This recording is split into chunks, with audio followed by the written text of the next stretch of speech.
चित्तौड़ की अमर ज्वाला। तो आज हम चित्तौड़गढ़ किले की उस ऐतिहासिक और एकदम महाकाव्य जैसी गाथा का विश्लेषण करने वाले हैं। एक ऐसी कहानी जो अकल्पनीय बहादुरी और सच कहूं तो दिल दहला देने वाले फैसलों से भरी है। हम बात कर रहे हैं राजपूताना की आन बान शान और रानी पद्मिनी के उस महान बलिदान की, जिसे आज भी इतनी सदियों बाद भी बिल्कुल वैसे ही याद किया जाता है। अब जरा सोचिए, क्या होता है जब किसी के सामने सिर्फ और सिर्फ दो ही विकल्प बचें। या तो दुश्मनों के सामने घुटने टेक कर अपनी जान बचा लें, या फिर सम्मान की रक्षा के लिए दहकती हुई आग को गले लगा लें। बिल्कुल रोंगटे खड़े कर देने वाला सवाल है ना। इसी सवाल ने इस पूरी गाथा की नींव रखी है। इस कहानी में दाव इतने ऊंचे थे जितने ऊंचे चित्तौड़गढ़ किले के वो अजय माने जाने वाले परकोटे। चलिए देखते हैं कि इस भयंकर परिस्थिति का सामना आखिर कैसे किया गया। तो कहानी की शुरुआत होती है मेवाड़ की धरती पर बसे उस भव्य चित्तौड़गढ़ किले से। ऊंची ऊंची दीवारें, विशाल द्वार और भीतर बसती वीरता की अनगिनत कहानियां।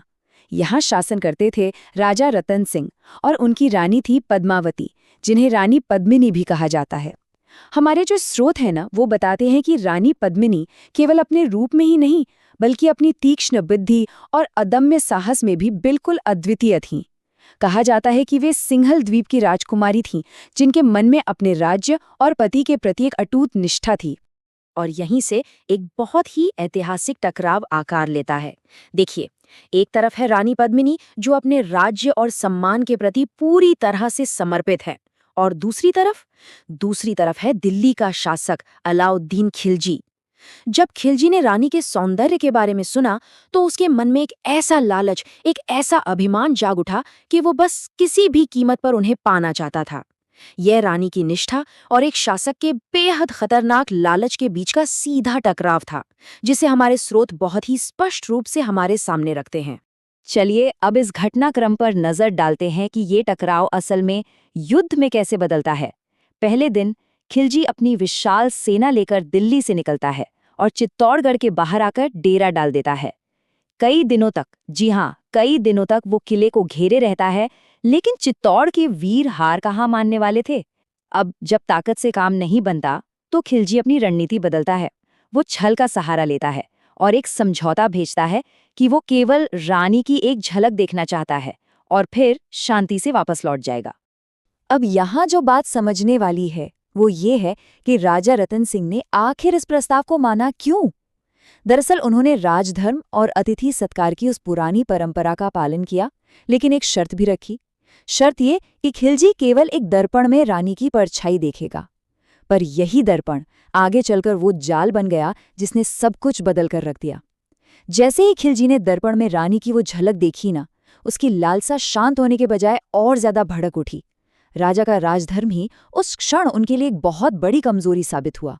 और यहीं आता है कहानी का सबसे बड़ा विश्वासघात। दर्शन के बाद जब राजा रतन सिंह एक अतिथि के रूप में खिलजी को सम्मान के साथ किले के बाहर विदा करने गए, तो खिलजी ने धोखे से उन्हें बंदी बना लिया और फिर उसने एक दिल दहला देने वाली शर्त रखी। उसने कहा, अगर रानी पद्मिनी को मेरे हवाले कर दिया जाए, केवल तभी राजा को छोड़ा जाएगा। इस एक वाक्य ने पूरे चित्तौड़गढ़ में शोक और भयंकर क्रोध की लहर दौड़ा दी। लेकिन रानी ने इस विकट स्थिति में भी अपना धैर्य बिल्कुल नहीं खोया। इसके बजाय उन्होंने एक कमाल की सैन्य योजना बनाई। इन चरणों को देखिए। पहला कदम, उन्होंने संदेश भेजा कि वे अपने शाही काफिले के साथ खिलजी के पास आ रही हैं। दूसरा कदम, सैकड़ों पालकियां तैयार की गईं, लेकिन उनमें दासियों की जगह पूरी तरह से हथियारों से लैस राजपूत सैनिकों को छिपा दिया गया। और तीसरा कदम, जैसे ही ये पालकियां दुश्मन के शिविर में पहुंची, सैनिकों ने भीतर से अचानक हमला कर दिया और राजा रतन सिंह को सुरक्षित निकाल लाए। ये सच में एक बेहतरीन चाल थी। खैर, राजा को तो छुड़ा लिया गया, लेकिन इसके परिणाम बहुत ही भयंकर निकले। खिलजी इस धोखे से पूरी तरह आग बबूला हो उठा। अब उसने पूरी ताकत के साथ चित्तौड़गढ़ पर अंतिम और सबसे घातक हमला बोल दिया। महीनों तक ये घेराबंदी चलती रही। किले के भीतर अन्न और जल की भारी कमी होने लगी। हालात इतने ज्यादा खराब हो गए कि चारों ओर सिर्फ निराशा छाने लगी। अजय दिखने वाला वो किला अब टूट रहा था, लेकिन उनका आत्मसम्मान अभी भी पूरी तरह से जीवित था। कहानी के इस मोड़ पर आकर हमें एक बेहद गंभीर और ऐतिहासिक प्रथा को समझना होगा, जिसे जौहर कहा जाता है। ये महिलाओं द्वारा सामूहिक रूप से अग्नि में प्रवेश करके अपने प्राण त्यागने की एक प्रथा थी। जब युद्ध में हार बिल्कुल निश्चित हो जाती थी तो आक्रमणकारियों द्वारा बंदी बनाए जाने, अपमानित होने और दास बनने से बचने के लिए ये महिलाएं मृत्यु को गले लगाना चुनती थी। इस परिभाषा से ही हम समझ सकते हैं कि उस वक्त किले की महिलाओं के सामने कितना भयानक और मुश्किल फैसला खड़ा हुआ था। सभा में ये पूरी तरह से तय हो चुका था कि अब अपमानित होकर जीने से कहीं बेहतर है सम्मान के साथ मरना। रानी पद्मिनी ने किले की सभी स्त्रियों को इकट्ठा किया। हमारे स्रोत बताते हैं कि उनकी आंखों में आंसू नहीं थे, बल्कि एक असीम दृढ़ संकल्प था। उन्होंने कहा, हम राजपूत स्त्रियां हैं, हमारा सम्मान ही हमारी पहचान है, हम इसे किसी भी कीमत पर खो नहीं सकते। उन सभी महिलाओं की वो एकजुटता और निडरता सचमुच रोंगटे खड़े कर देने वाली थी। इसके बाद जो हुआ उसकी तो कल्पना करना भी बहुत हृदय विदारक है।